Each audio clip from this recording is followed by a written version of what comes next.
তিনটা হাদিস পেশ করতে চাই। আল্লাহ রাসূল সাল্লাল্লাহু আলাইহি ওয়াসাল্লাম শেষ দশকে কি আমল করতেন? আল্লাহ রাসূল সাল্লাল্লাহু আলাইহি ওয়াসাল্লাম রমজানের শেষ 10 দিন কি আমল করতেন? আমরা জানি যে রমজানের শেষ দশক গুরুত্বপূর্ণ আমল হলো শুধু এতেকাফ। আমরা এটা জানি।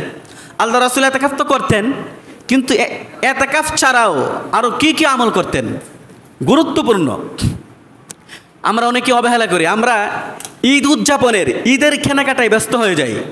আমরা রমজানের শেষ দশকে যতই আমরা রমজানের শেষ দিকে উপনীত হই, ততই আমরা ঈদের কেনাকাটায় ব্যস্ত হয়ে যাই, ঈদ উদযাপনে ব্যস্ত হয়ে যাই। এমনকি ঈদের দিন রাত্রেও বিভিন্ন অশ্লীল কাজে আমরা ব্যস্ত হয়ে যাই। কিন্তু আল্লাহ রাসূল সাল্লাল্লাহু আলাইহি ওয়াসাল্লাম রমজানের শেষ দশকে কি আমল করতে বলেছেন? আমি তিনটা হাদিস পেশ করব। নাম্বার 1, মুসলিমের হাদিস, আয়েশা রাদিয়াল্লাহু তাআলা আনহার বর্ণনা।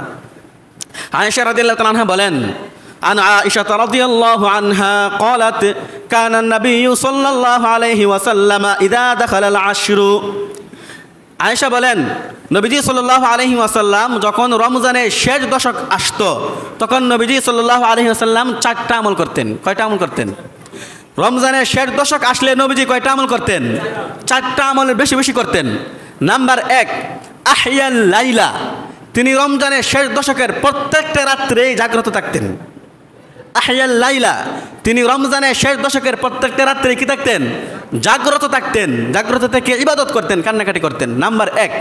নাম্বার 2, ও আইকাযা আহলাহু, এবং নবীজি তিনি তার পরিবারকেও জাগ্রত রাখতেন। রমজানের শেষ 10 দিন তিনি তার পরিবারকেও জাগ্রত রাখতেন। নাম্বার 3, ওয়া জাদ্দা, এবং নবীজি সাল্লাল্লাহু আলাইহি ওয়াসাল্লাম রমজানের শেষ দশকে খুব বেশি ইবাদত করতেন। নাম্বার 4, ওয়াশাদ্দাল মিজারা, এবং নবীজি সাল্লাল্লাহু আলাইহি ওয়াসাল্লাম রমজানের শেষ দশকে তার স্ত্রীদের সাথে মেলামেশা করতেন না। অর্থাৎ তিনি স্ত্রীদের সাথে না থেকে খুব বেশি একাকিত্বে, নিবৃত্তিতে, নীরবে তিনি খুব বেশি ইবাদত করতেন। তিনি তার পরিবারের লোকদেরকেও ইবাদতে উদ্বুদ্ধ করতেন। আমরা এই 4টা কাজ বেশি বেশি করব। এই 4টা আমরা আরেক হাদিসে সহজে জানতে পারি। আয়েশার বর্ণনা, বুখারীর এই হাদিস, মুসলিমের এই হাদিস।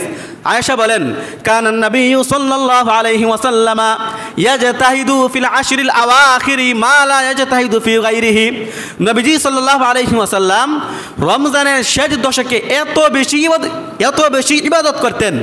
নবীজি সাল্লাল্লাহু আলাইহি ওয়াসাল্লাম রমজানের শেষ দশকে এত বেশি ইবাদত করতেন যা অন্য কোনো দিন করতেন না, অন্য কোনো বছরের, অন্য কোনো মাসে, অন্য কোনো দিনে এত বেশি করতেন না। কিন্তু আফসোস, আমরা যতই রমজানের শেষের দিকে যাই, ততই ঈদের ব্যস্ততায় ব্যস্ত হয়ে পড়ি, ঈদের কেনাকাটায় ব্যস্ত হয়ে পড়ি।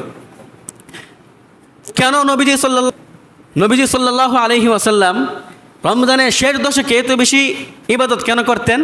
একটা কারণ, যেন সবে কদর পেয়ে যায়। নবীজি সাল্লাল্লাহু আলাইহি ওয়াসাল্লাম, বুখারীর হাদিস, আয়েশার বর্ণনা, এক হাদিসে বলেন, তাহাররাউ লাইলাতাল কদরি ফিল আশরিল আওয়াখিরি মিন রমাদানা। তোমরা লাইলাতুল কদর তালাশ করো রমজানের শেষ 10 দিন। রমজানের শেষ 10 দিন, 27 রাত্রিতে, এটা বলে নাই। 27 রাত্রিতে এটা বলেন নাই, বলছেন রমজানের শেষ 10 দিন লাইলাতুল কদর তালাশ করো। এজন্য আমাদের উচিত রমজানের শেষ 10 দিন বেশি বেশি ইবাদত করা। এরপর আর হাদিস আল্লাহ রাসূল বলেন, তাহাররাউ লাইলাতাল কদরি ফিল ভিত্রি মিনাল আশরিল আওয়াখিরি মিন রমাদানা। তোমরা রমজানের শেষ দশকের বেজর রাত্রিতে লাইলাতুল কদর তালাশ করো। এজন্য আমাদের উচিত কমপক্ষে রমজানের শেষ 10 দিনে বেজর রাত্রিগুলি যে রয়েছে 21, 23, 25, 27, 29, এই 5টা রাত্রি, কমপক্ষে এই 5টা রাত্রি আমরা বেশি বেশি ইবাদত করা। বিশেষ করে যখন আমরা সাহরি খাবো, তখন একটু আগে উঠে যাব। আগে উঠে খাবার আগ পর্যন্ত আমরা কান্নাকাটি করতে থাকবো, দোয়া করতে থাকবো, অথবা খানা খেয়ে মসজিদে এসে দোয়া করতে থাকবো, কান্নাকাটি করতে থাকবো। আল্লাহ সুবহানাহু ওয়া তাআলা আমাদের প্রত্যেককেই রমজানের শেষ দশকের ফজিলত অর্জন করার তৌফিক দান করুক।